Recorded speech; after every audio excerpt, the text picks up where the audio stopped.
We are talking about something called graduated exposure, sometimes known as forward chaining, desensitization, any one of those names.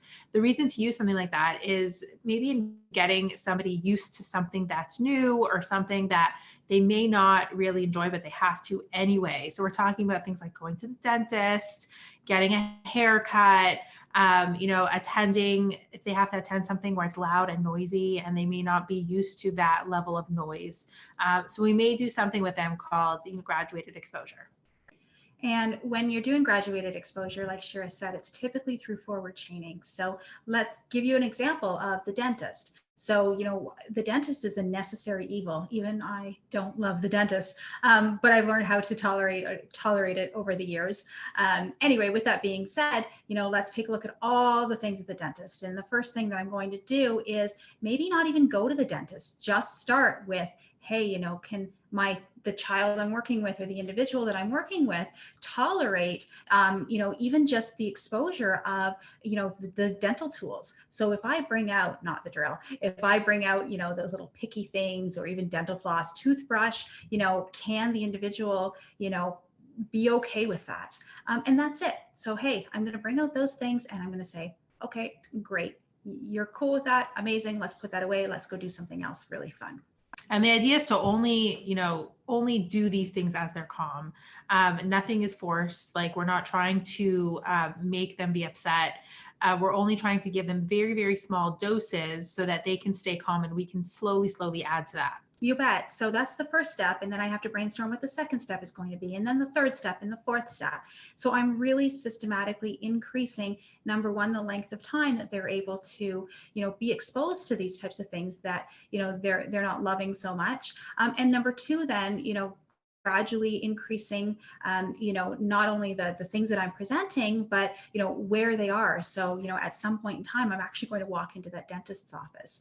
And, if we're going to take the dentist as an example, I always tell parents, listen, like the very first step is not going to the dentist and making an appointment and sitting in the chair and getting the stuff done come hell or high water. It's no, like really ask your dentist, is it okay if my child just comes in and looks around? That's it. That's all.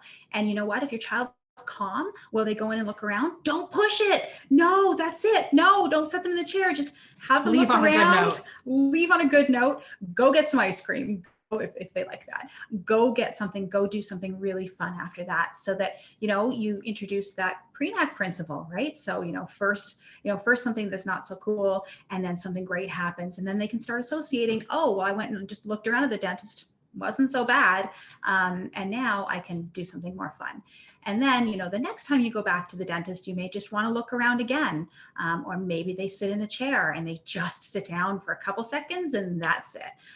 Maybe they start putting on the gear, and when I mean putting on the gear, it's that like ugly bib and the glasses that you typically put on, and then that's it.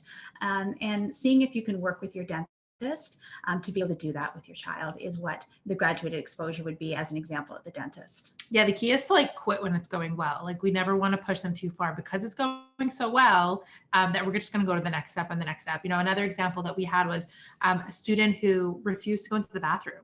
I think because they maybe have a hand dryer that was loud, but that's a problem when you're in the same place for 8 hours a day and you're not using the bathroom, right? So instead of, forcing it and saying, you have to go to the bathroom and then you'll, have access to something, we would just walk by the bathroom, and then it was just slightly opening the door to the bathroom. And as soon as he could incrementally be calm for each one of those steps, we would add on a little bit each time until he was able to go into the bathroom. But the idea is that they're calm, they're not being pushed too far, and it's like very slow and systematic exposure.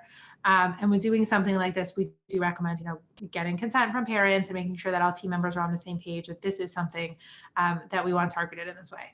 Absolutely. And the other thing that we definitely recommend is not going at this alone. If you've never done graduated exposure before, call a friend, call a colleague for help. Really use that lifeline and say, hey, I need some help on this one. Let's get some guidance. And usually two heads are better than one in terms of determining, what that plan looks like.